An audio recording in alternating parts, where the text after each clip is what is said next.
The Quiet Seals. Before we share this story with you, why not say hi in the comments? Tell us where you're listening from. We love hearing from you. Now, let's dig in. They were never meant to be seen. The photographs were first shared by a traveler, just a curious blogger from Tokyo, who had stumbled upon a forgotten path during a weekend hike in the forest of Tottori. He posted them without much thought.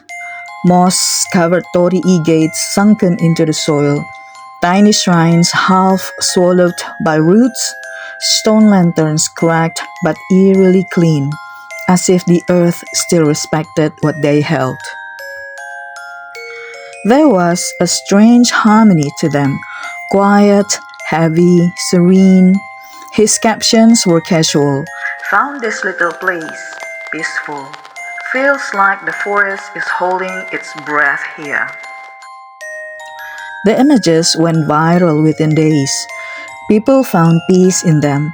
Artists began drawing the shrines. Meditators used the photo in their breathing routines. Therapists hung them in their offices.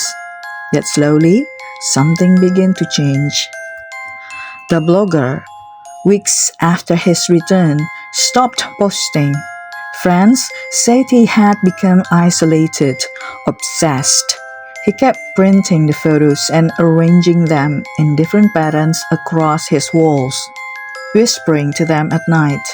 Before he disappeared, his last message read, "The stillness is not peace, it's warning. We mistook contentment for healing." More incidents followed. A girl in Kyoto carved one of the shrine photos into her bedroom wall with a pencil until her fingers bled. A photographer in Osaka said the faces of strangers began appearing in his own pictures, eyes filled with grief, longing, shame, rage. A monk from Nara who visited one of the shrines in person returned mute, fingers tightly curled around a clump of black hair that was not his. Researchers tried to explain it. They say these shrines were ancient. Some had no names, no records. Oral histories from nearby villages whispered of them not as a place of worship, but of sealing. Structures built to imprison what humans could not longer carry.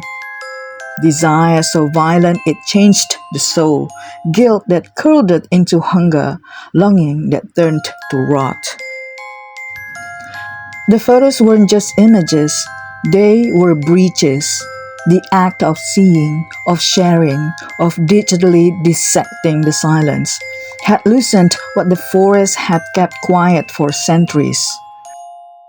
People didn't become evil, not instantly, but they began to act on things they thought they had buried. Regrets surfaced like old bones. Fantasies long forgotten came back vivid and unbearable. Parents hurt their children with gentle smiles. Lovers cheated with surgical detachment. Neighbors confessed secrets that had no business being spoken. The shrines had not calmed the forest. They had only kept it quiet. And now, through pixels and screens, that silence was broken. You might still find the photos online.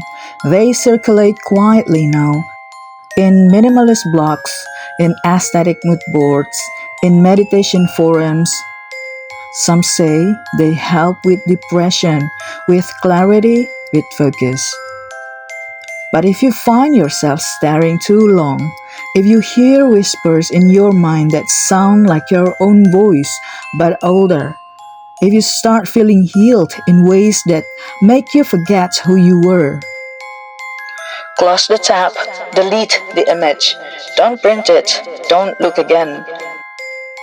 The forest remembers the seals, but the seals do not remember you.